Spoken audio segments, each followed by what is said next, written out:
raising a child with money is a lot more complicated than raising a child without money. Uh, having a little bit of wealth will destroy your children. Not only if you're not on top of them, right, to keep them in line, but also society. So, the credibility that a rich child has will never be overcome by the stigma that society has on them. So it doesn't matter what they do, okay? They'll never be good enough. They'll never be, they'll always have the excuse. Society will always give them the excuse, oh, that was daddy's money. I mean, they could come out and cure cancer, right? And they're still going to be like, well, if it wasn't for daddy's money, then he wouldn't have been able to do anything. So keeping a child in line with that is extremely complicated. And why you see a lot of these kids that come from money go into some radical behaviors, because they're trying to overcome and be more seen than their actual. Buy my novel, Escape from the Village, from major booksellers online. Go to escapevillage.com. Subscribe to the Substack. Go to fountainheadforum.substack.com. Support the forum. Go to buymeacoffee.com/fountainheadforum. Thank you. Welcome to the party, pal. This is Fountainhead Forum 281. I'm talking to Andy Oliver. Andy is a commercial photographer. He's originally from Colombia, and he's also knows the nephew of Pablo Escobar, and he invests in sober living. So we're going to talk about drug dealing in Colombia, and just what it's like to help get people clean and sober. How are you, Andy? Good, buddy. How are you doing? Thanks for having me on here. Yeah. Okay. So can you tell me what your story is? You're initially from Colombia, correct? Yeah, I was born in Colombia, and I was born in Medellin, which it's a pretty famous place. And my first they kidnapped my grandfather, a group called the M19, and then they kidnapped my dad, and then they went after my mom. And when that happened, my dad was like, "This is enough." And then I was 3 years old when we came to the U.S. on political asylum. Oh wow! So you got here on political asylum. So yeah. So what happened? Did you just give them money or what? I mean, how's that work out? Back then, the kidnappings weren't like they were. It's going to sound really effed up, but they had a lot more honor. So they would kidnap people for money, right? Yes. They wouldn't hurt anybody. I mean, my grandfather did get shot because he got mouthy in the knee, but they shot him in the knee. So, they were never trying to kill anybody, because I don't know if honor's the right word for it, Chris. I think it's more like they were on a mission to grow. And so if they started killing people, it might have been a little bit too much, if that makes any sense, right? So so they would take everybody that had any type of money or financial well-being, and then you pay, and then they return you, and then that's it. So yeah, I'm intrigued to hear that they actually kidnap women, but there's always been sort of a code. There's kind of a code among people in organized crime. It's like, I've heard, that there's the rule of never hit a man in front of his family, so don't hit a man at a wedding, don't hit a man at a funeral, that kind of thing. It's probably that's not South America's code, but because they do get violent, but at the beginning, just like every type of socialist movement, the guerrillas, the M19, the guerrillas started because of government, and they were like, oh, we got to treat poor people better and socialistic stuff, and it's all the rich people's faults and blah blah blah and all this kind of good stuff. So they rebel against everything, and that progressed. And then we flew to, my parents had a condo in Miami at the time, so we stayed in Miami for a little bit. Then we moved to Boca Raton. I went to school in Boca, and then I moved back to Miami for high school. And then college I did in Boston. But I've my parents never wanted to go back to Colombia because they were really very butthurt. My grandparents were still there on my mom's side. And I didn't go back by myself until I was 22. 22. Yeah, yeah. I, I, it based on my own experience, it seems like a really beautiful place in a lot of Oh, ways. I mean, I, it's spectacular. It yeah, is mind-blowingly spectacular. It is. I've traveled a lot because, as you know, I was a commercial photographer for 18 years, and I've yeah, traveled to a lot of countries. It is one of my favorite places, not just because I was born there, but the entire ambience, the culture, the possibilities, the freedom. Believe it or not, because it's an extremely free country, but it's free because of a little word called corruption. But it is an incredibly amazing place to be. yeah. Andy, So diverse. sometimes I wonder though, if you can just, I mean, these places where you can just, the cop pulls you over for speeding and you just give him money and he goes away. Yeah, It's absolutely. That's what happens and with everything, with every aspect yeah, of the government, from the police officer to the governor, from yeah, permits to whatever. yeah. I mean, it's I and I also would rather deal with somebody who's just out for naked greed than somebody who's this idealist who wants to make the world a better place and all this other crap, or at least make the world.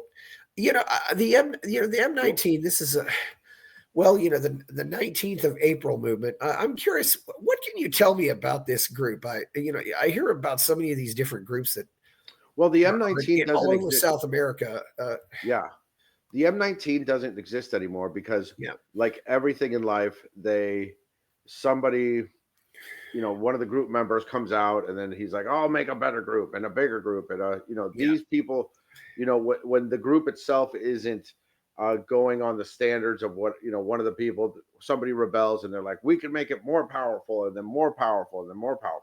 The yeah, problem with those guerrilla groups is that the majority of them, they have been diluted to a point that every member has now been uh, born into the group.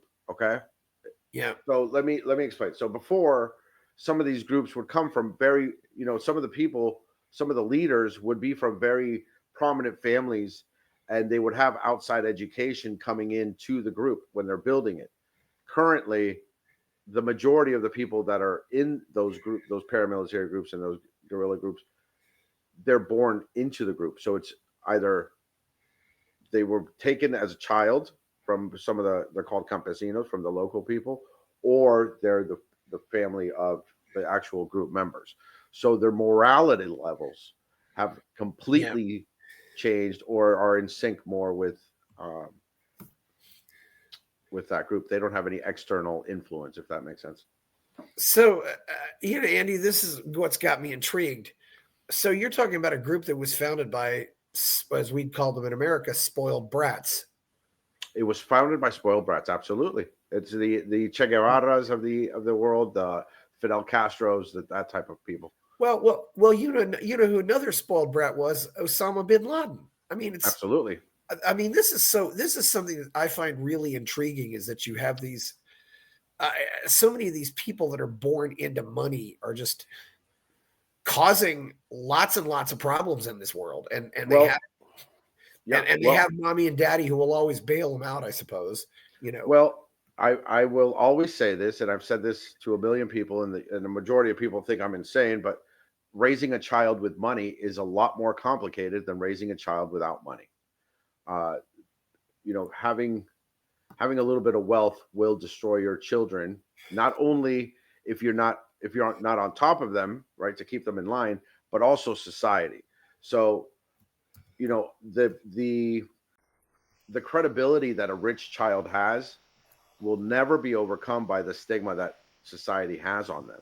So it doesn't matter what they do, okay?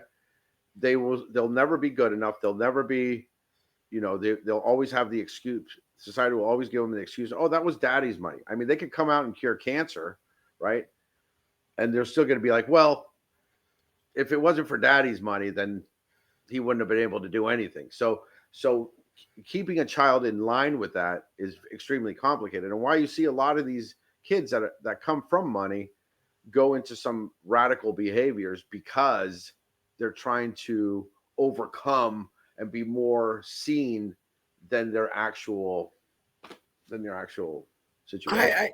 I never thought of that, but that's very intriguing. Yeah, it's like absolutely. They're like nobody lets them have their wins, so to speak. No, I mean, so they'll so never if, have. They'll never have it. I have to have this conversation with my child all the time because you put it into perspective. Okay, he goes to private school. He's going to private school. He's going to be there. yeah. At all the privilege, okay, that daddy worked his ass off to give him, right? And then he forms a company with his best friend who happens to be from a public school, right? From the hood, and they're both best friends. They've grown up together. I'm just giving you this example. They both grow up together and they form this company and they cure cancer. And then the news station comes up to them and goes, "Well, where'd you go to school?" "Well, I went to private." "Where'd you go to school?" "Well, I come from the hood." And all of the attention will now go over to the other kid. See what I mean? And so overcoming that becomes extremely complicated. Instead of it, as I've said it before, when you're poor in this country, especially the United States of America, you have poor privilege, right? So you believe it, and I'm probably going to get a bunch of slack for this, but you have the poor privilege because your story is going to your little bit of success is going to be amplified because of that privilege. And if you have a little bit of success because you're rich, it's going to be devalued. So that's really not fair at all. I mean, granted, I mean, let's say I grew up in my father's a millionaire, but I go out and train and I set a world record in the 200-meter freestyle and swimming. I mean, people are going to say, "Well, you just did that." Well, no, actually, I worked up very hard to get that world record. It wasn't just didn't just come to me. I mean, that's not to say I might not have gotten access to better swim coaches or people like that, but still it's listen, I'm lazy. Okay. When it comes to working out and all this kind of good stuff, it doesn't matter what coach I have, right? If I can pay for the greatest coach in the entire world. If I don't put in the work, it's not happening. Right. And it's just like that for anything. Yeah. I don't always hear that. For example, I never heard, people say, "Well, Kobe Bryant made it in the NBA because his dad also played in the NBA," or something like that. Now, his dad wasn't a superstar, but still, but that is a very interesting thing that people. But what is the name? People belittle your accomplishments when you're a rich kid. Absolutely. So what is the name of that guy? I'm a huge sports person. That LeBron James. Doesn't LeBron James have a child in the NBA? Yeah. And what happens to him? They'll probably say, "Well, he wouldn't be in the NBA if it wasn't for LeBron." You know what I mean? Like people will always find a way to do that to people. I certainly heard that. I certainly heard that with a lot of other people. Yeah, he's just here because of because of his dad. He's here because of his dad's name. Yeah, so and some of them are, and some of them aren't. It's I never thought of calling it poor privilege, but it is true because people really do see your accomplishments as your own. So that's why they end up getting involved with in these gangs and stuff, because they want to do something. That's really wild. Obviously these groups split off. How much was, say, Castro involved and some other people involved with these groups, or was he funding them? Because Castro was stirring up a lot of trouble in other countries. Castro is really a Che Guevara. Have you heard of El Che Guevara? Oh, yes, I've definitely heard of Che Guevara. Yeah, El Che is really what skyrocketed Castro in that type of sense. But they all have that same mantra, right? Everybody has the same formula. Find the funding, recruit people, and then fight for whatever it is. Rile up the common people, and then fight for whatever it is. But they all end up in the same boat. They're all drug dealers, like every single freaking one of them. Like they control, like in Colombia, they control the west side of Colombia, which is where all the exports of all the drugs come because they come through, Yeah. that side. So is that why the west side of Colombia is also not a very popular destination? I mean, absolutely, I've heard they've got lots of beaches there, but nobody. and they're spectacular. They're mind blowing. There's a Yeah, place called the Chocó, which people you can go, okay, but there's no you just yeah. it can't hold because people get um you can if you tourists are too dumb to be able to be put in those types of situations because they're on vacation, right? And their guards are down and that kind of stuff. So they're not nice people. I sometimes I wonder if I've been a fairly dumb tourist myself because I certainly had a couple We people all tell have been, me buddy.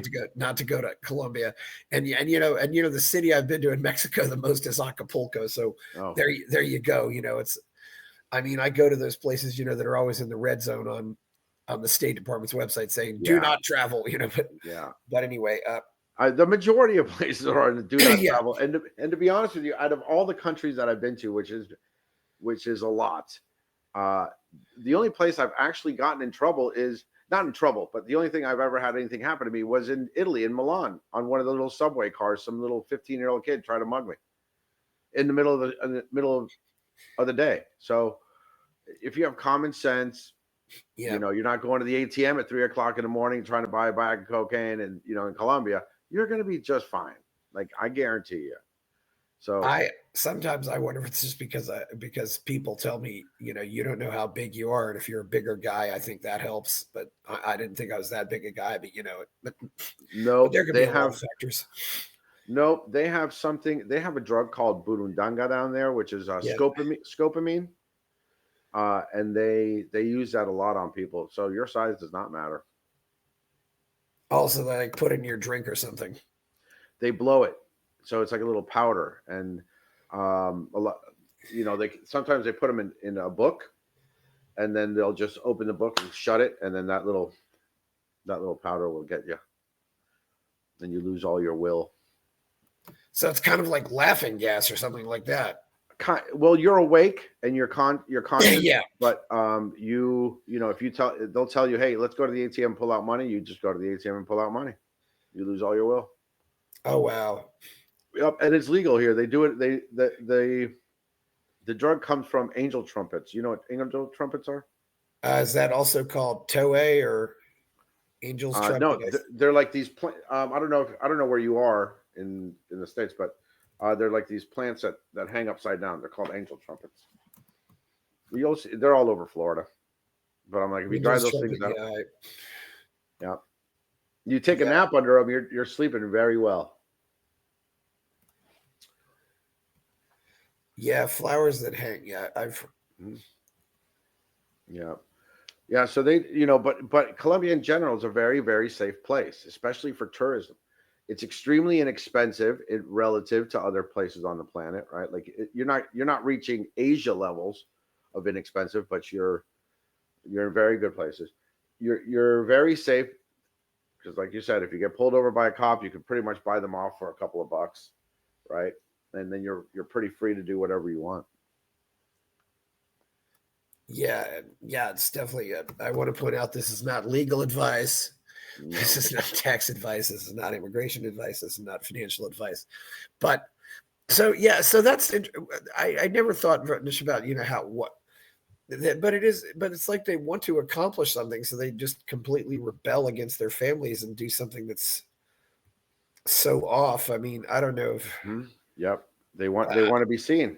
They want to be seen for them. That's one of the biggest problems. And self. Do you think it's maybe? Do you think these people really love their parents, or do they hate their parents, or what? What do you think that has any factor involved here? Their relationship with their parents. I don't know, buddy. I mean, I'm sure there's different types of mentality levels all over the place, right? There's some I'm sure that are like, I want to make my parents proud by being known, right? I don't care what it is. I'm sure that there are others that are like, I hate my parents because they don't believe in my socialistic ways, or I hate my parents for, the spectrum is too large. I don't think you Yeah. can blanket it. But there is, but it what I was trying to going back a little bit, what I was trying to explain about some of the people that were born into these groups, right? Like during the Pablo Escobar era, right, in Colombia, that Yes. there was a it was a very big um it was very crappy for Medellin because they would have bombings and then there'd be a lot of drive-by shootings, right, from things called sicarios, which are a sicario is a hitman, okay? Yeah. And Yeah. one of the reasons I'm very against this illegal immigration movement here in the States is because people don't understand that there's a different immorality level. Like here in the United States, we live in a very beautiful, beautiful bubble, okay? And it's a glass bubble, right? We all basically have the same morality level. You have, of course, you're going to have outliers, okay? Like the drug, the gang men that are like, yeah, I'll go shoot you and kill you and blah blah blah and whatever it is, right? But they don't have the ability to be completely morally disconnected to the American way, right? Like they know that they're doing wrong. The people here, like the gang members, they know that killing somebody is a wrong thing to do, right? In some of these groups that have formed that their entire life has been surrounded by death and murder and everything else. Like the gang member, the gang, Yeah. the people here are like, yeah, I'm cool, I'm blah blah blah, whatever. Okay, that's not the same. It's not the same type of morality level. I'll give you a massive example. So these sicarios, Colombia is an extremely Catholic country. Okay, Yeah. extremely Catholic. That there's virgins everywhere on every corner of the mountains when you're driving, and there is actually in Medellin, by Parque del Poblado, there's a place called La Virgen de los Sicarios, which means the Virgin for the hitmen. So the hitmen would go down to this Virgin and pray before the hit, so that God would grant them the hit for it to come out correctly. Okay, so Yeah. think about the moral disconnect that they have with humanity, and then not only that, but the moral disconnect that they have with God. Do you see what I mean? And how do you Yeah. fix that? You can't. You literally cannot, because these people don't think like we do. It's not the same level. And so when somebody goes and does a hit here, right? And they're like, "Oh, I'm doing a drive-by at somebody's house," and they kill a baby, right? They killed the baby on accident, right? And they're like, "Oh yeah, Yeah. but I'm probably sure in Colombia, you go pay somebody for $50 to go kill them, and they're like, okay, I'll kill their kids and the dog and the goldfish, and I'll probably, probably find the grandma for fun, right? So it's a Somebody will do completely that for different $50. 50, $100, $20, That's whatever. Yeah, geez, I can't believe it's that cheap.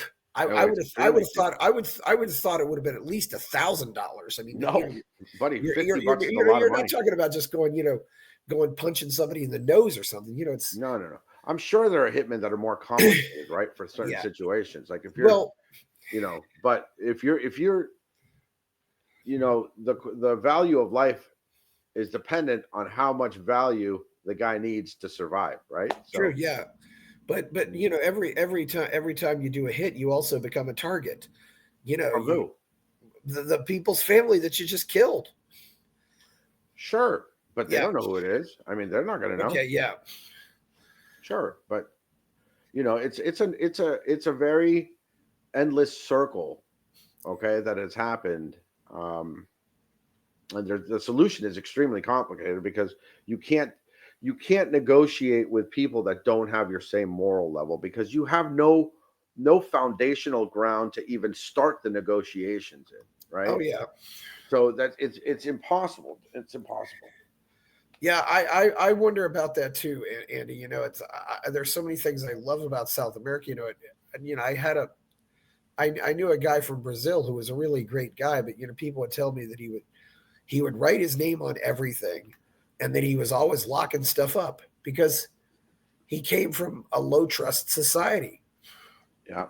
Where he couldn't really trust people not to steal things. Yep, absolutely. And in America, well, you still can't completely trust people, but uh, one thing I do find intriguing though is in America you hardly find an unlocked church anymore, but in South America I still do see churches that are left unlocked all the time. Yes, absolutely. So you can always walk in and pray, but it's a and we can probably assume that they don't do hits at churches. I at least No, yeah, they don't. They don't. yeah, That's one of the things that people don't. It's another disconnect, right? Because they're like, this is the holy God, but it's also like, I don't want to make God angry. But then you're like, you're committing sin. But I don't know. It's very complicated. Andy, sometimes I wonder also though, is it possible? Is it true that maybe these people don't think that any other way is possible? They don't. Well, I mean, I can't speak for them because I've never. But I will tell you that we did have a president. I can't remember his name right now because I'm brain farting. But that tried to re-inject the paramilitary or the guerrillas that were that wanted to lay down their arms, and they were bringing them back into society. I can't remember the guy's name. I can't remember the president's name, but he would like give them jobs. If you lay down your arms and blah blah blah. And so he brought them in, and thousands of people died because they were like, oh yeah, we'll bring them in and give them new homes, and all they need is love. And they would bring them in, and then they would they would piss them off, or for some weird reason, and they would kill the people that brought them into their house. Yeah, I mean, I just tell kids, okay, maybe you can be a doctor, maybe you can be an engineer, maybe you can, be a computer programmer. It's because I wonder if people don't think there's any other option available to them to make, because we're all just trying to survive on this planet, really. I mean, that's my point. So you come from a society, right, in the guerrilla group, where all you do is, if you want something, you kill them and you take it, right? And you move forward on with life. It doesn't bother you whatsoever. There's no consequence. And then you try to bring them into a society with rules and guidelines, and then guess what happens? I mean, when they're like, well, now I have to work for this, the majority of people will always take the easiest route, right? We're made out of water. Water takes out the easiest route. That's what's going to happen. So there certainly is certainly is some work involved in committing crimes too. I mean, it's not, it takes work, some amount of work to rob a bank. It takes some amount of work to, Yep. It so takes a lot of work. Yeah. I mean, planning and all this stuff. I mean, they probably, if they put their energy into positive things, they would rule the world, right? I've always said this, even, the friends that I know that deal drugs, and I'm like, if you put your energy into an actual business, right? Yeah. It would succeed because you have all the aspects of an entrepreneur. You just have this stupid, like, I think it becomes like a narcissistic kind of rebellion. Oh, I'm cooler than you because I deal, that type of situation. I think that's what it turns into for a lot of these guys.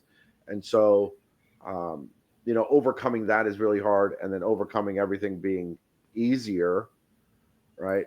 Short-term goals, winners, like drug dealers are, is really hard to overcome. You mentioned though too, though, that they're all socialists. Is this just a way of bribing the poor people to get their support? Yes, 100%, buddy. And the poor people don't make the connection that this is really part of what's destroying their communities. I mean, no, the poorer you are, the shorter term life you live, right? Yeah. So you prepare for, daily, how I'm going to survive daily. Some people can survive every 2 days, some people 3 days, 4 days, so on and so on and so on and so on. The smaller the timeline that you need to survive, like if you need a day, the easier you are guided into things, right? Like time preference, yes. Your time preference, you will be pushed into things that normal people wouldn't be pushed into if you had short days. So the poor people would see Pablo Escobar, coming around and be like, here's some money, here's some extra money for you, and they're just like, oh my god, this is amazing. Like, so they're easily purchased. But Extremely easy. sometimes though, I do think that some people come to America as immigrants, and maybe they're out there, picking fruit out in the field or something, and they have I think they do sometimes have this attitude. Well, maybe I won't get rich in America, but my kids can get rich. That's yes. I mean, I know that a lot of people that I shouldn't say know a lot of people, but Yeah. a lot of the immigrants come in here. The conditions that they live in here are subpar to us, okay, but not to what they're used to. And then they bust ass. They're really hard workers. Some of them are extremely hard workers. And then Oh on yeah. Fridays, they all sleep in it's 10 people in one tiny little house. They don't care because they're on a mission of making money to send it back to wherever they came from. And then they build a nest egg there, and a lot of them go back. If they do start having a family here and working towards staying here, um, it's a small percentage of what the actual people that come in here. Yeah, To work. this is do you think this, you mentioned Medellin, do you think this is just in Colombia, or is it where else is it like this? All over. I mean, all over. All over South America, or All over South America, Asia, Africa. Uh, the Asia? groups. Oh yeah, the Philippines, buddy. Absolutely. Okay. Well, Yeah. I don't think this is necessarily the case with Japan, but No. Japan does have gang issues, okay, yeah. but they hide extremely well. But yeah, they definitely do have issues. You know, I think some of the most racist people in the world are Asians, but um, Yeah. but yeah, it's just a mentality of humanity, right? And then the thing with countries where the dollar is extremely powerful over them, right? Yes. So, like for example, if you have a country like Colombia, I think it's 4,000 pesos or 4,200. I don't know what it is right now. I haven't checked, but it's 4,000 pesos per dollar. Okay, Yeah. $1 in Colombia would buys you 2 packs of cigarettes and a Coca-Cola and lunch. You see what I mean? Yeah. So when you start telling people, "Wait, I'm making a minimum of $15 an hour," they're like, $15. They're like, "Holy crap! They're making 60,000 pesos an hour." Yeah. And they can work 10 hours, like that's what they make an entire month. So that level of um, finances, of course they're going to go risk it all to come over here, right? Yeah. So Yeah. 4,000 one American dollar right now will get you 4,119 there you go. Colombian pesos. Yeah, I was That's down when I was lunch. down there. When I was down there, that's about what it was, but of course everything's I've noticed now too, though, people just, they'll say like five, and they'll say five, and they actually mean 5,000 though. Yeah. That's what they mean. Because the Colombian peso has become so devalued. As Yeah. I said, well, all the pesos are shit coins though, but Yeah. Well, I mean, the Colombian peso used to be 1-to-1 with the American dollar. Yeah.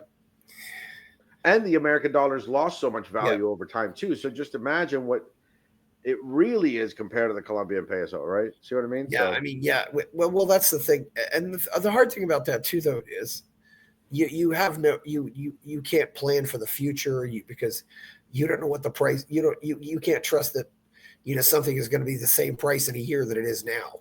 yeah, You that's can't what plan happens. for the future. I mean, you in America, we finance cars, we have mortgages on houses and places like this. You don't finance cars, you don't have mortgages. You either buy it all and pay for it immediately, or you don't. The interest rates are absurd because they are trying to cover their inflation.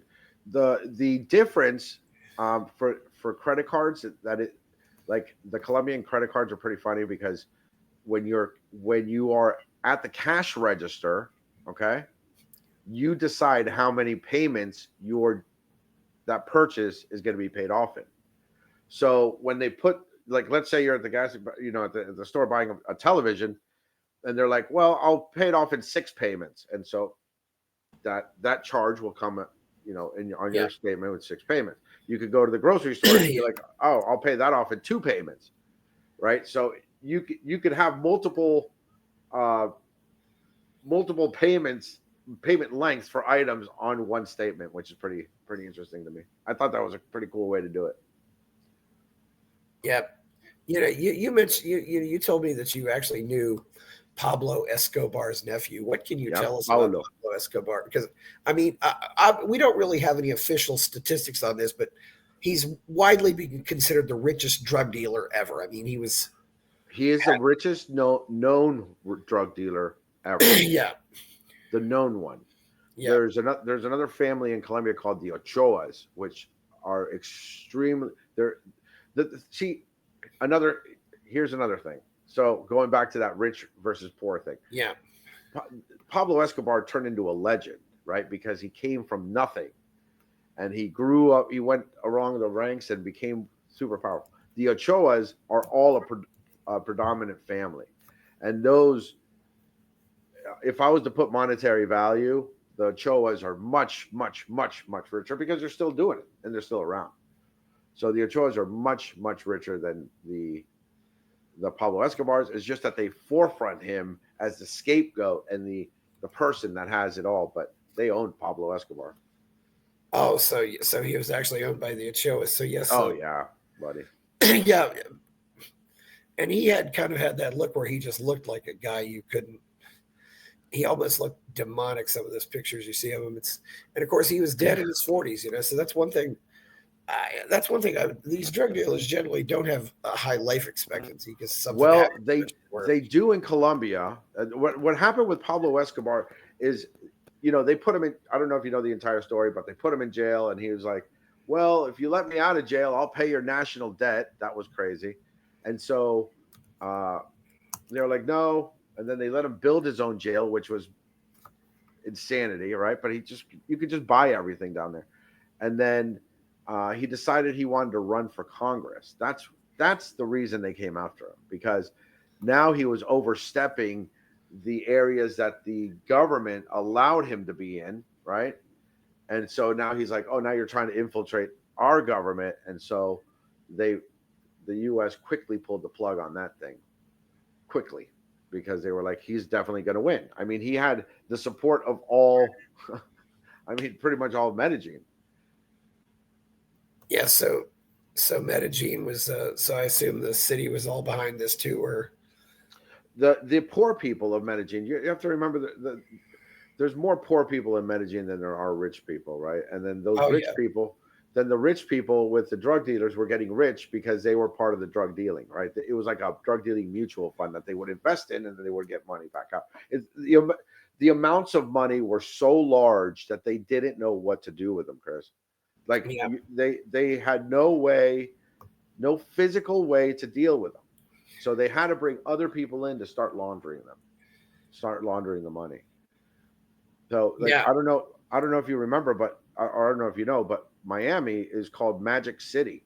Have you ever heard of Magic City? I haven't heard of Magic City. No. Yeah, they call it Magic City because in Colombia, Mágicos are is like the term for drug dealers, and that entire city of Miami was built on drug dealing money back in the 80s.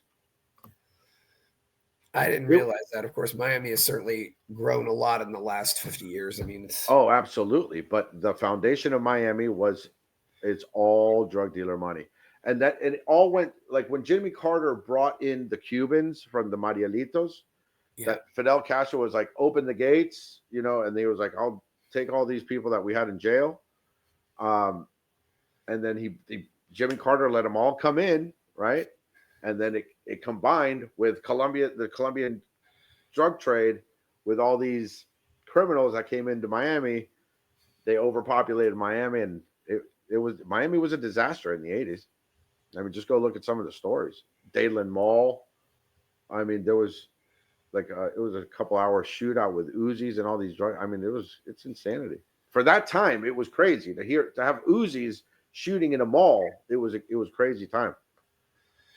well, of course, in the 80s we had the TV series Miami Vice. So Oh yeah, yeah, yeah, I absolutely. I know forgot that about that. was Yep. That was a great show. yeah, but I think that kind of gave Miami this like exotic image. It's Well, it was very crazy because, like anything, when you have an obscene amount of money like these people have, and you have to spend it on something, whatever, it doesn't matter what, they could come up with anything, and they would do it. They have no Yeah. laws. They have no laws. Well, I was in Medellin back in 2021. What's going on? What do you think's going on with Medellin now? It seems like it's been somewhat cleaned up. Medellin has been cleaned up for a long time. Medellin is one of the best cities in Colombia. Not only because I was born there, Chris. I don't want you to think that's what it is, Yeah. but it's always been at the forefront of technology and society. It's a great city because of all the negativity that it had for so many years, right? Um, but yeah, it's probably one of the safest places that you can go to right now in Colombia. But Yeah. our new president, or the president, is just, he he was an M19 member. I did not know that, Gustavo Yep. Petro, but it doesn't really shock me. I mean, No, that's again another reason that I'm so vocal about immigration and socialist movement, because they these people are professional goalpost movers. So they start yeah, moving in and creeping in and creeping in, and they take over. It's like the same thing that I was trying to explain to people when I was like, when somebody was asking about the children that get to, what should we do with the children that show up at the border without parents? I'm like, send them back. I'm like, those aren't children, right? And I'm like, think about this insanity. They're 8 years old, 10 years old, 12 years old. That's still a child, right? yes, Go ahead and ask your neighbors, 10 or 12-year-olds, to be dropped off in, I don't know, Guatemala, and then see if he makes it back to the border of the United States of America. Okay? They don't, and they won't, right? They will probably die from thirst 3 days later, right? Because they don't know how to do it, right? They don't know how to survive based on anything. So these children that are brought into America, they're like, oh my God, we have the empathy, the bubble that we live in, the empathetic bubble. They come into America, right? They put these 8, 9, 10, 11, 12, 13, 14-year-olds into the public school system that is filled with all of our children, right? And guess what happens when you put alpha children like them, because they're true alphas, right? Of survival of yeah, everything. They will win. They will take over. And because America is unfortunate, and I'm in America, I've lived here for a long time. yeah. We are the weakest society, right? Oh Of yeah, all, because of our empathy, right? Because because we have empathy for other countries and everything. I think that's yeah. to shrink away a little bit more, because uh, because of alpha people that wake up and say, "Hey, this is enough," But Well, Andy, this is another pet cause of mine, but I think there's something else here too. That's that why American kids would be soft.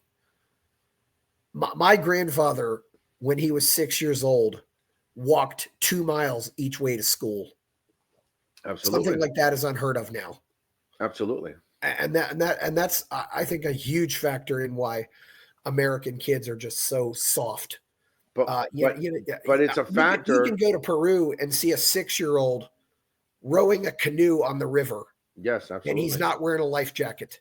If you absolutely. if there was a 6-year-old in America on the Ohio River rowing a canoe, it would be a media circus, and everybody would be calling the Abs- police. Absolutely, buddy. Yeah, Absolutely.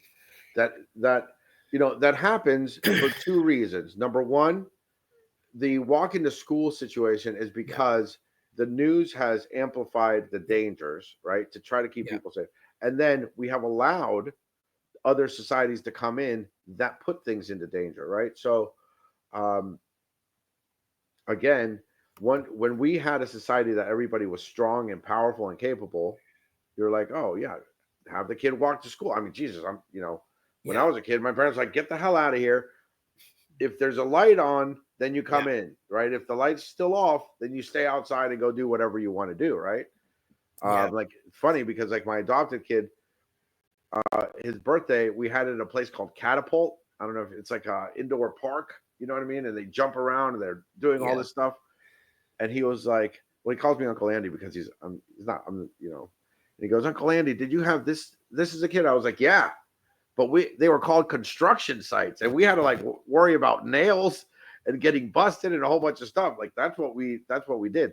These kids nowadays, they live in even a smaller bubble than what America really lives in. I suppose I wouldn't be surprised, if you've got kids down in South America who work in construction when they're Absolutely. 13 or 14 years old too. Even younger. Yeah, it's not. Yep. So what do you do when you bring these kids in here, right? That have already been molded, right? They haven't been molded as an 8-year-old here, because that's one of the other things too that I don't understand. Like you have an 8-year-old here and they're like, oh, I've had so much trauma. And I'm like, I don't know what trauma you could possibly. I mean, there are children that do have it. Okay. Like my kid is based on, he's a fentanyl person, right? Like his parents decided to choose needles over him, right? I understand. But they're much more malleable to be able to fix here. When you're dealing with somebody that's had to kill people, which they have killed, 8-year-olds, 7-year-olds have killed people there because that's what they're trained to do. How do you assimilate them into any type of society? You can't. Well, I guess when I hear about 7 and 8-year-olds going hunting in America for animals, I shouldn't be all that shocked if elsewhere they're actually hunting other humans. Yeah. Yep. I am a huge supporter of teach your kids very young about guns and gun safety and respect, right? Because that's how you build the morality level, and instead of, oh my God, I don't know what that is, and the shock factor that's going to happen later on in life, you teach them, hey, these are the consequences, and then you make them make that decision. I mean, do you think there's some truth to the claim that an armed society is a polite society? Because yes, 100%.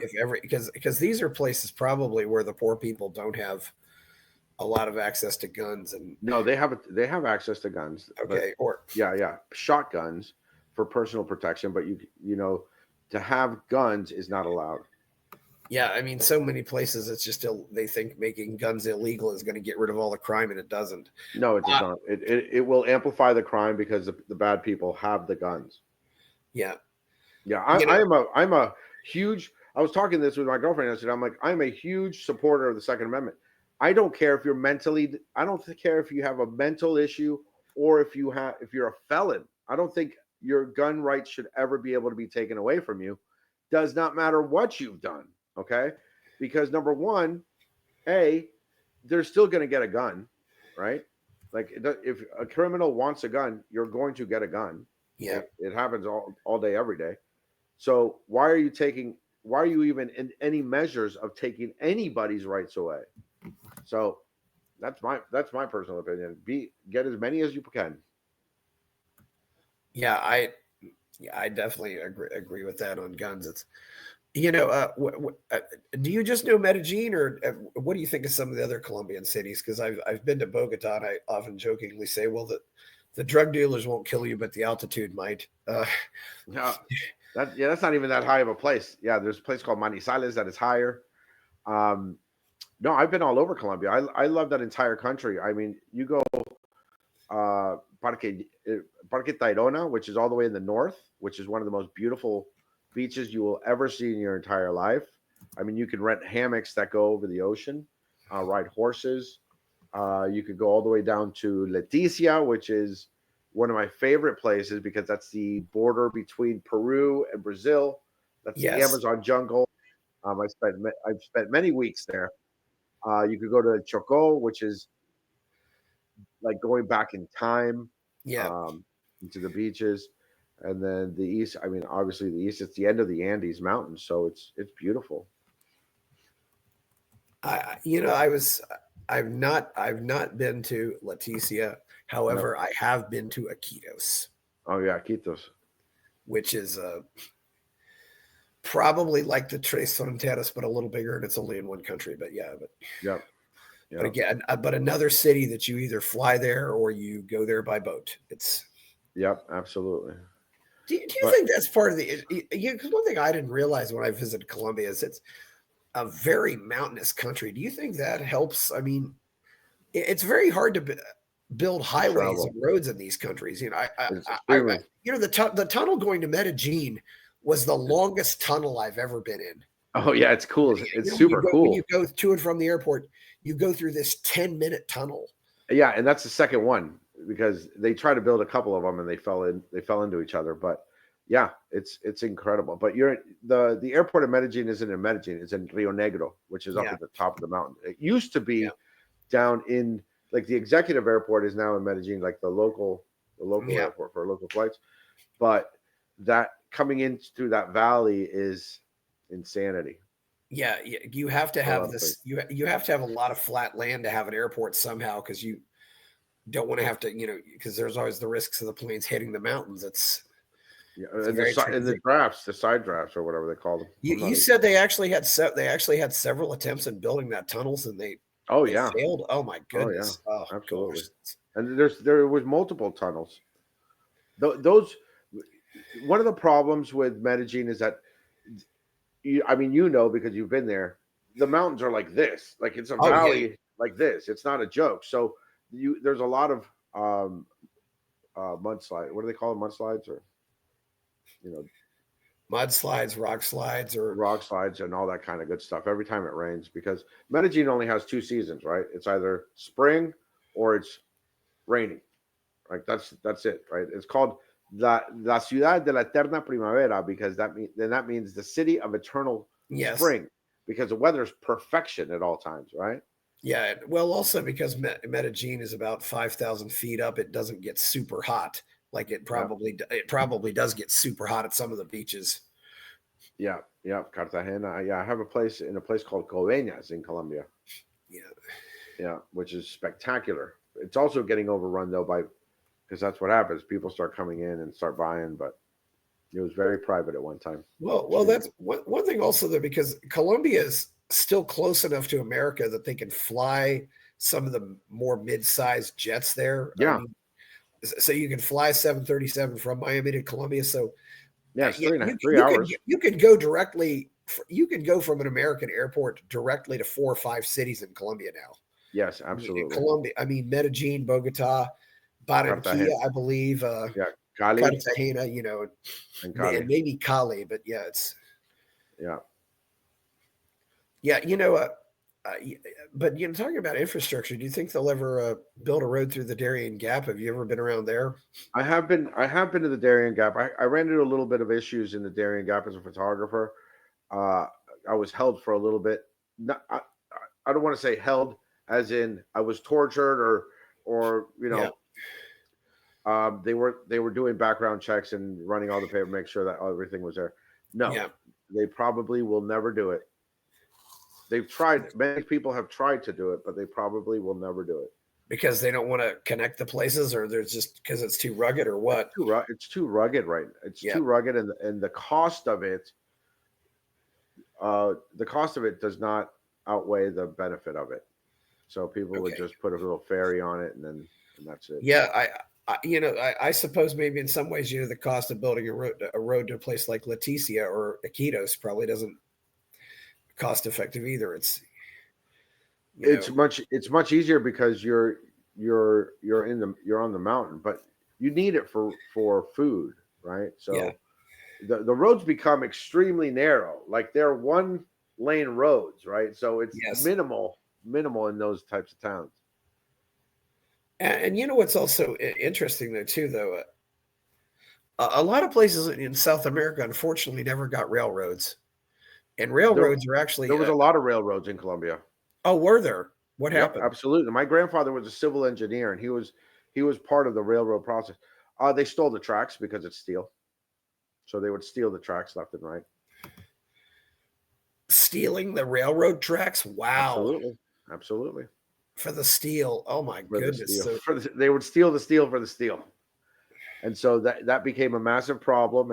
And just like everything, it went to start going away. And then they would hijack the train, not hijack, but yeah, I guess hijack the train is the word for it.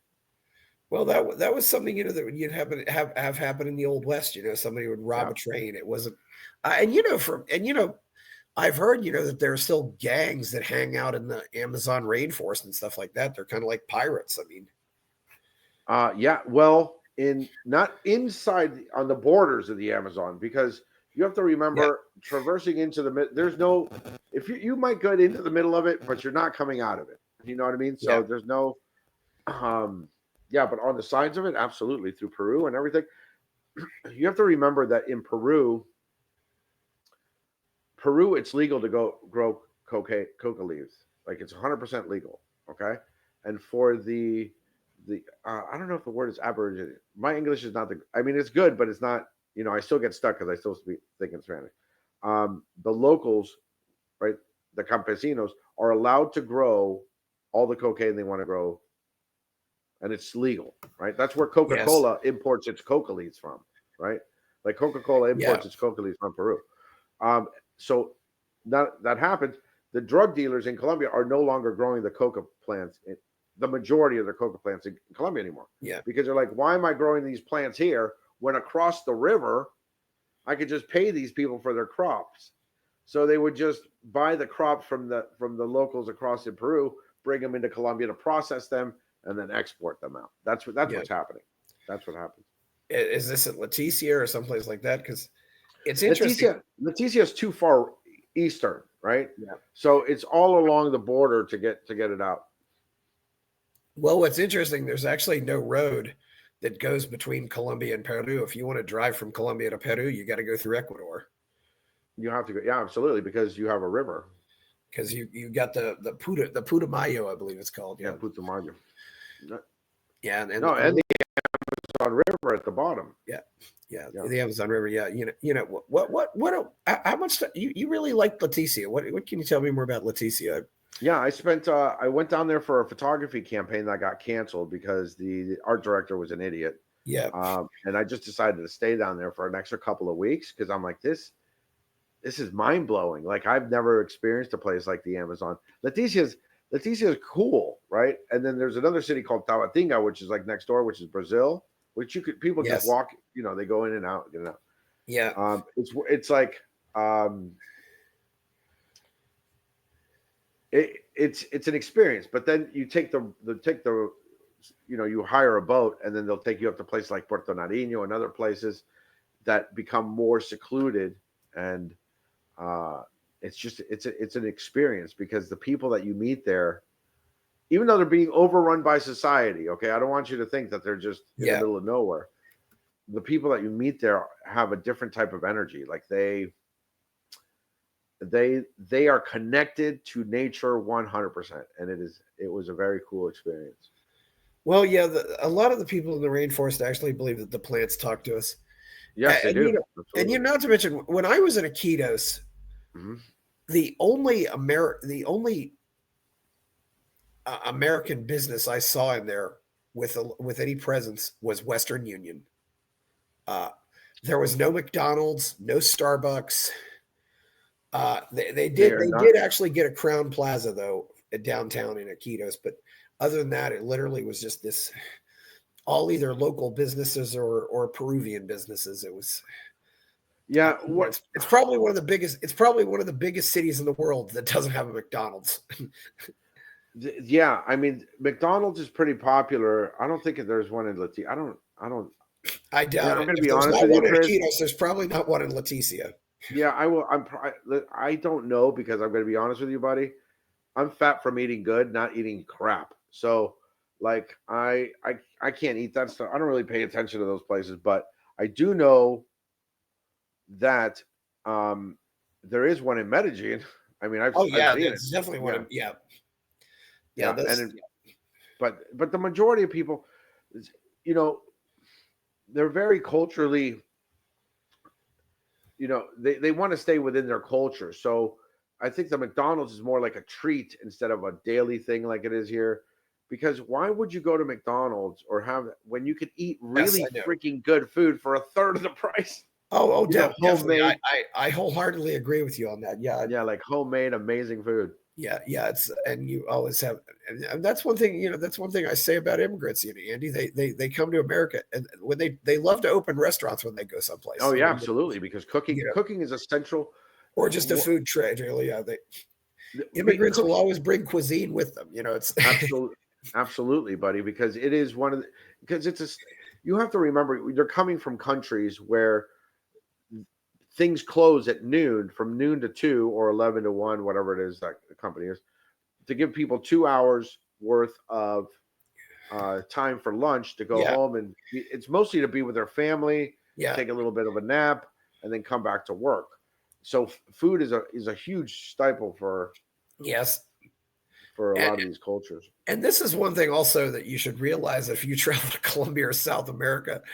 Yeah, you go to the typical American restaurant. They'll take your order in 5 minutes, and you may have your food in 15 minutes. You, Yes, you go out to a restaurant in Colombia, it may be a half hour before they take your order, and then yes, and then ano- and then another hour before you actually get your food. absolutely. It's it's The, amazing just how everything is slower paced. It's that way in Peru too, But yeah, it's a slower, it's an enjoyment pace. Like yeah, I, you know, I still, as weird as it sounds, but I am still one of those people that I like to sit down and eat and chill out and relax. I don't want a million.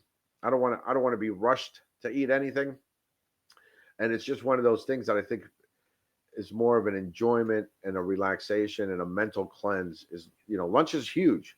People don't have a lot. The people in Colombia or Latin people don't have a lot of. The breakfast isn't that big. The lunch is massive, right? And then dinner is extremely small. Extremely. Do you want to well, hear the reason though? why? Yeah, sure, yeah, The reason is because everybody has a housekeeper, and by dinner, the housekeeper's gone home. that makes sense. Yeah, I mean, so a lot of people have housekeepers that live there, but the majority, the majority of people, they only come throughout the day. yeah, that's kind of it's very. Yeah, I'm often intrigued. Andy, one thing I do want to ask you: what can be done about crime in these countries? I'll ask you: what do you think about Bukele in El Salvador? I think he's trying to do the same thing that drug dealers do, but in a good way. Okay. And I think, success does bring peace, believe it or not. So I think if you start giving more, not opportunity, but if you start giving people more hope, right? And Yeah, make them feel like they're part of the battle, it's gonna be more prosperous for the entire place, right? Like the crime rate's like on the floor over there, like yeah. what it used to be. Well, I had a lovely lady on who was she talked about Bitcoin, but the thing that she said to me, she said, "I'm proud to be a Salvadoran," Yeah, and she said, and it sounded like to me before all this, she wasn't. I'm sure. I'm sure. I'm sure. That's the question I could ask too. I are Colombians proud to be Colombians? Yes, yes. Like every race is proud to be where they're from, Yeah, right? Because what happens is you have to. It's just like anything else. You don't associate yourself with the outliers, right? Like you don't associate yourself with the gorillas or the drug dealers. You're like, hey, I associate with myself with my Colombian friends where we go to the fincas and have a great weekend and have a great time, right? yeah, It's the same thing here. I'm like, I'm proud to be an American. I'm not I'm not talking about the Chicago gangbangers, right? I'm yeah, not talking about those people or the bunch of liberal lunatics. I'm not talking about those, but I'm yeah, proud to be an American, right? Because the opportunity that I have in that country. And I think that goes along with everything else. I think what you mean by when she said that she's proud to be Salvadoran, she's probably like, I'm proud to be Salvadorian again because there is more opportunity in that country, right? yeah. And people may build businesses, and they can, and you're more likely to get investment. The thing you told me about the ripping up the trains or ripping up the train tracks was just amazing to me. Yeah, and that happens. Because I had a brother who worked on, or have a brother who worked on the railroad for a while. That's also a lot of work. That's not, pulling up train tracks is not easy. Oh, buddy, where there's a will, there's a way, my friend. But this is the thing I've said. There is a lot of work involved in criminal activity. Absolutely, Yeah, absolutely. But I mean, have you not seen like these submarines and all these things that they build to try to get people and to get all these drugs here? I mean, I can imagine. Yeah, yeah, and the way they do it is on cargo ships, and all those other things are just sideways distractions. All those, they're called mules, and they sacrifice the mules to get the actual big cargoes through. And then half of the other ones are with CIA operatives and all that good stuff. You need to have the drugs. One thing else I wanted to ask you about too. Since I didn't ask, but I assume you're fluent in Spanish, and I am. you've probably been to other places in Latin America. But Andy, you've got to look at one reason why I think a lot more Americans are some Americans are becoming more optimistic about South America. Is I absolutely positively love South American women. Oh yeah. Oh, the women, yes. The attitude is so different. I mean, there's still an attitude of wanting to get married and have kids and build the nucleus. The nucleus is still very intact with Latin women. Absolutely. Yeah, I think I do think it varies, but yeah, it's completely shot in America. I don't know, and I don't know how America gets it back, or even most places in the West. That is the same thing that I feel about illegal immigration, because it's like once you start destroying something, how do you get it back, right?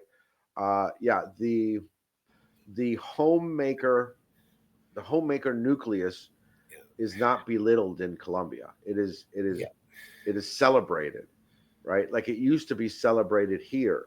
So other women, other Latin women, and Asian women, okay. I don't want you to think that it's just South America. It's Asian women. I think probably Filipino women are probably the most family nucleus women on this planet. But we're talking about Latin women. Latin women, they have the support of their girlfriends when they're building a nucleus, right? When they're like, in the United States, for some weird reason, women have. It's not a weird reason. I'll tell you exactly why. Because women were put into the dog eat dog world, right? They were put into corporate America. They were tricked into corporate America, and then weak men allowed them to be tricked into going into corporate America by saying, "Oh, it all started with the IRS being codified and the government going, well, now I can have double income, right?" And double income is what really started destroying everything.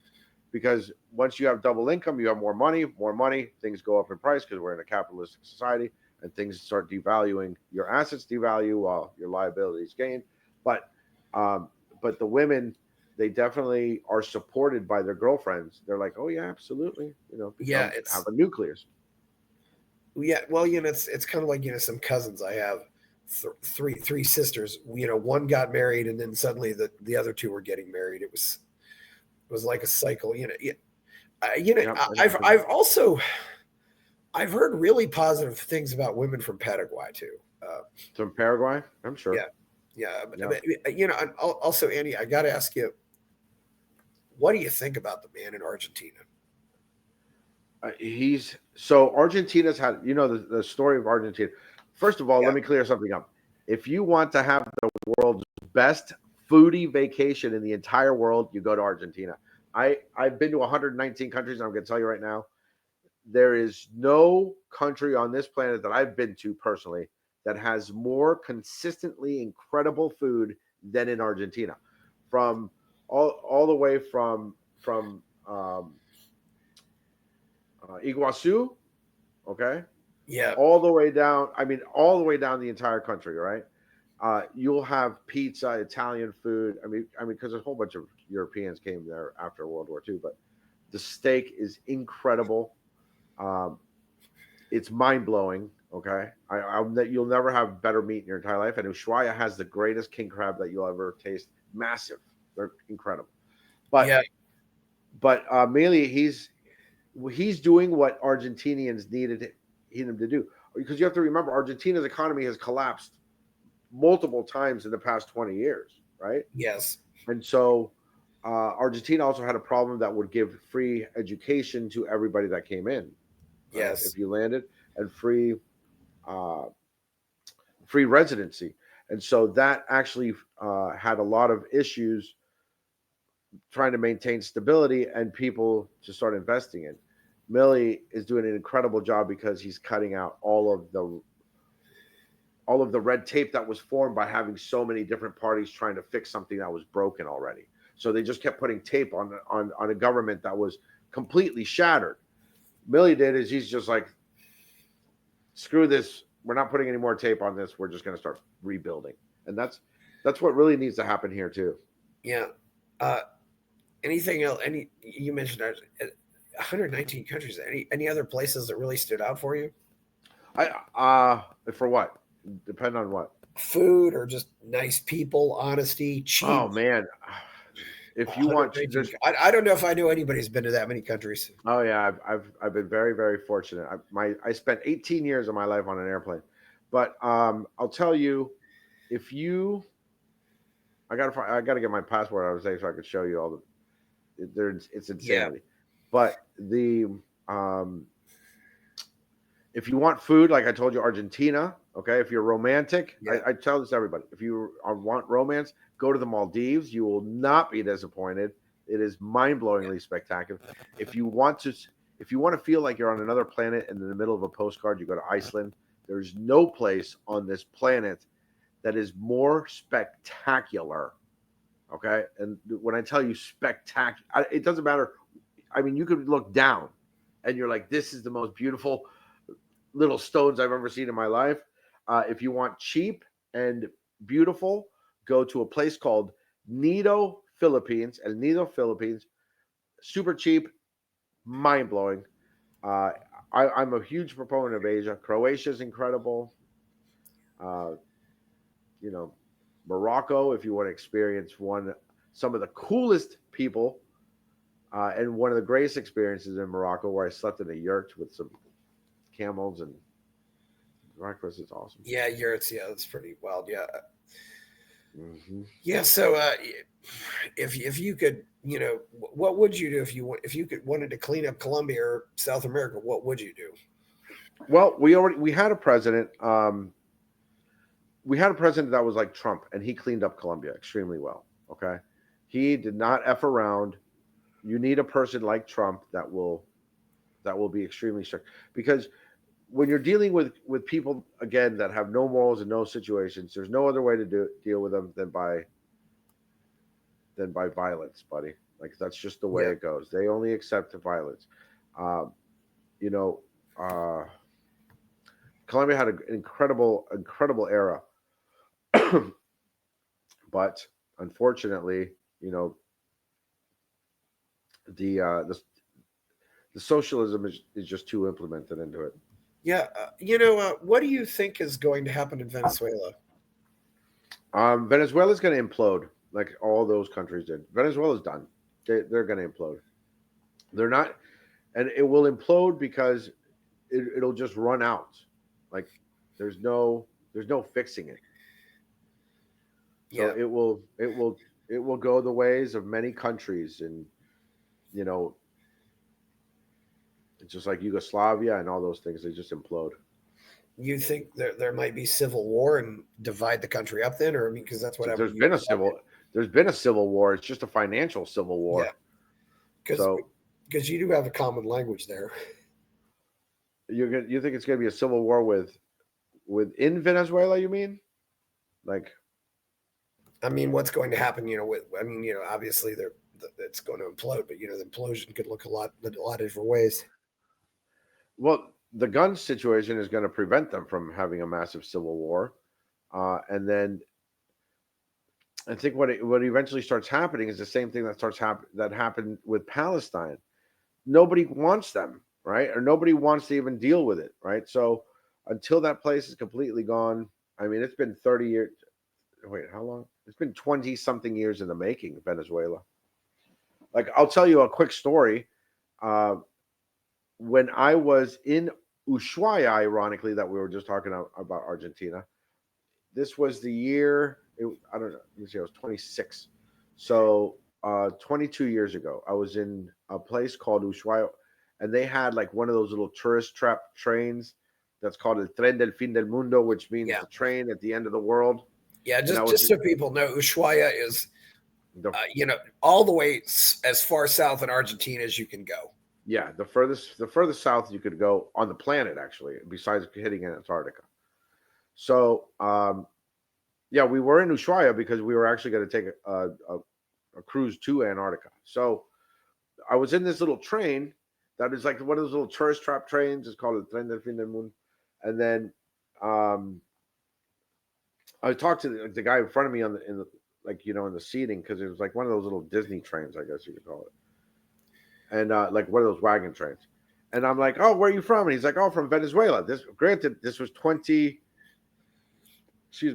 years ago. So I'm like, oh, you're from Venezuela? So he was like, oh, yeah. I was like, oh, man, don't tell me you're Chavista, joking around. Chavista was Hugo Chavez, the guy before, right? So he goes, of course I'm a Chavista. I'm like, what do you mean? I thought he was joking, right? Because nobody in their right mind would be a Chavista, right? And he goes, oh, no. He goes, I'm here because of Hugo, right? And I'm like, what do you mean? He goes, I'm a bus driver. I go, okay. He goes, he gave me this vacation. And I'm like, I'm in Ushuaia. This is 26 years ago. My hotel room was $500 a night. I'm like, how is a bus driver from Venezuela, you know what I mean, all the way down here?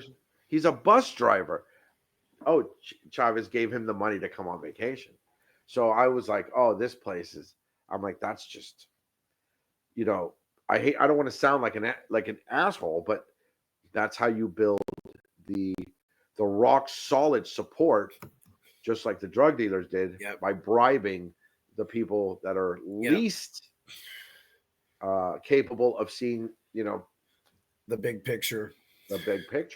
Which has happened here too. I mean, that student loan thing was insane, right? Oh yeah. Like, how are you? These are college educated people, and they're like, "Oh yeah, pay off my student loan." I'm like, do you not understand that you're getting $10,000 paid off of your student loan, but because of it, inflation's going to raise us to it's going to cost you $14,000 a year? Like, how are you not understanding the math?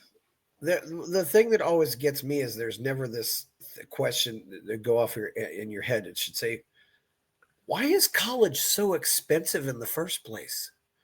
It wasn't always this expensive. And no, but it's almost as if those questions are just too complicated that they don't even. Yeah, I should ask, if you could live anywhere right now, where would you live?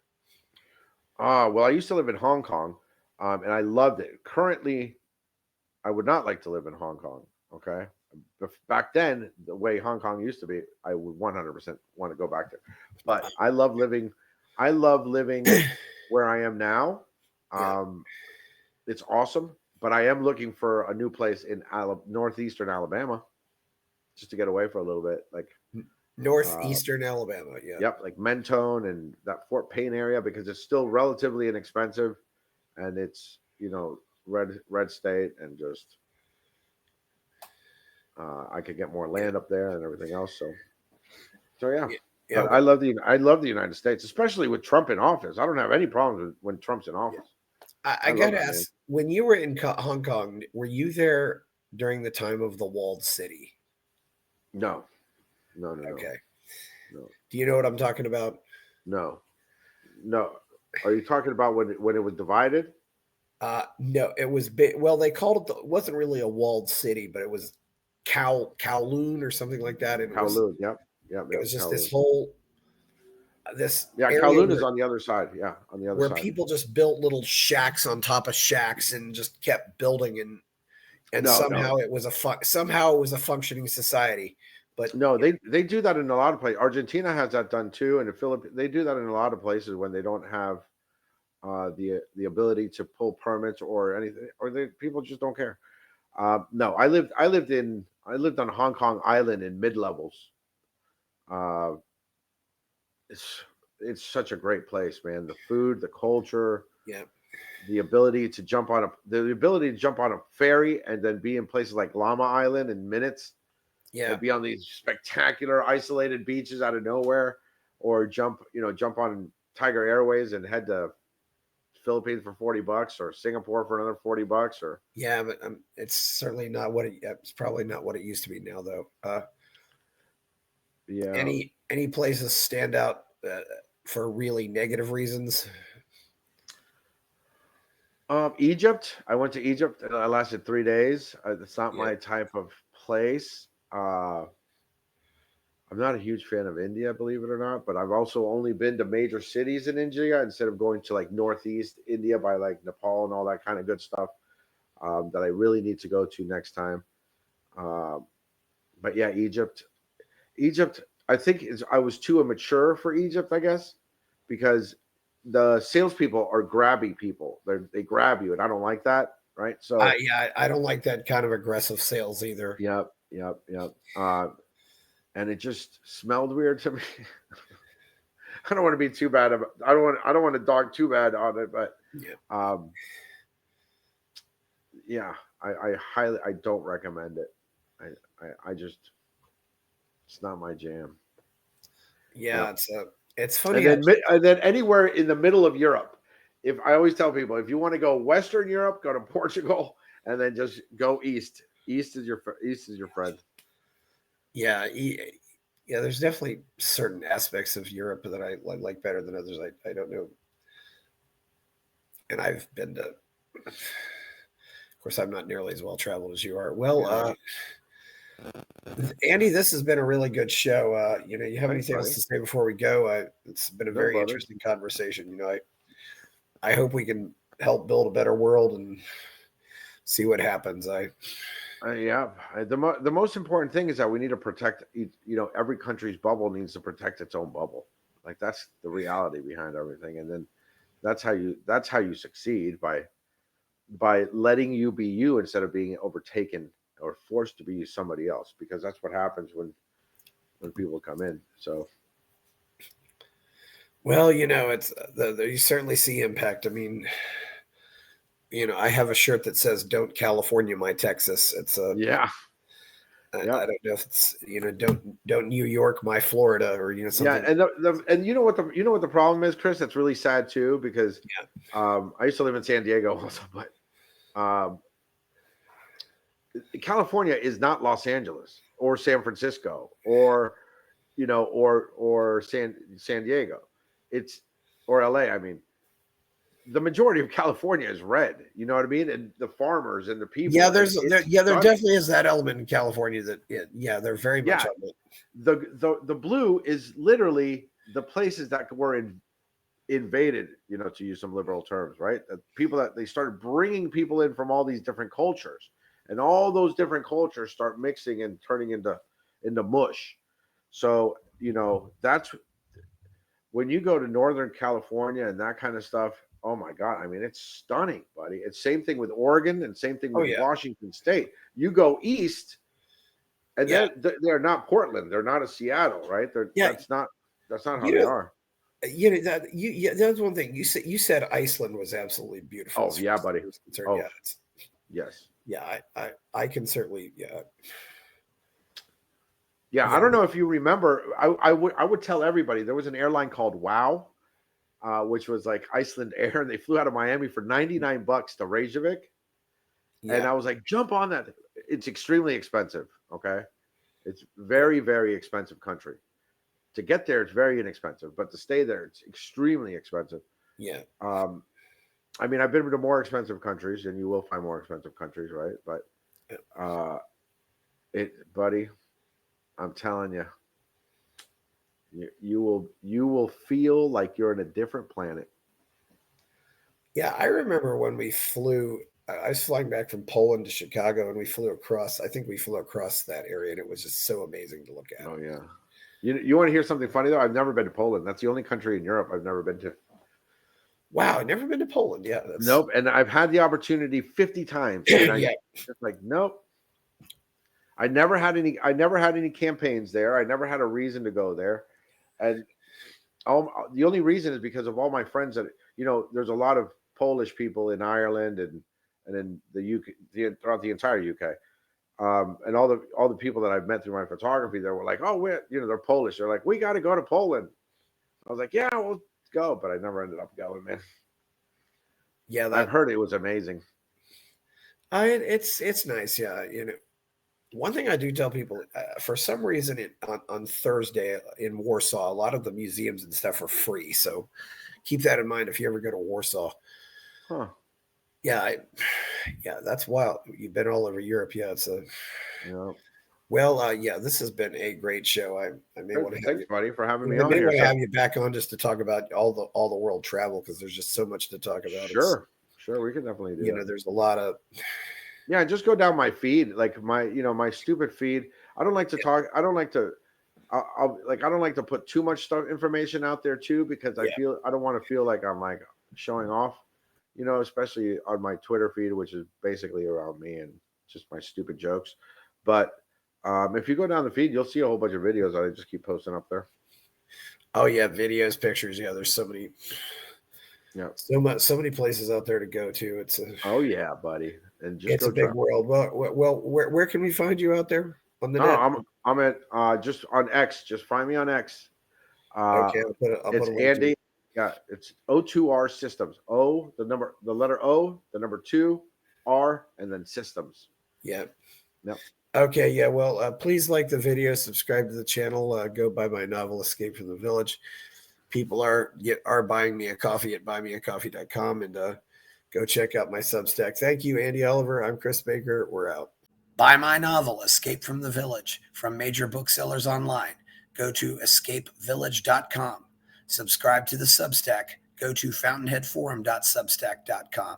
Support the forum. Go to buymeacoffee.com/fountainheadforum. Thank you.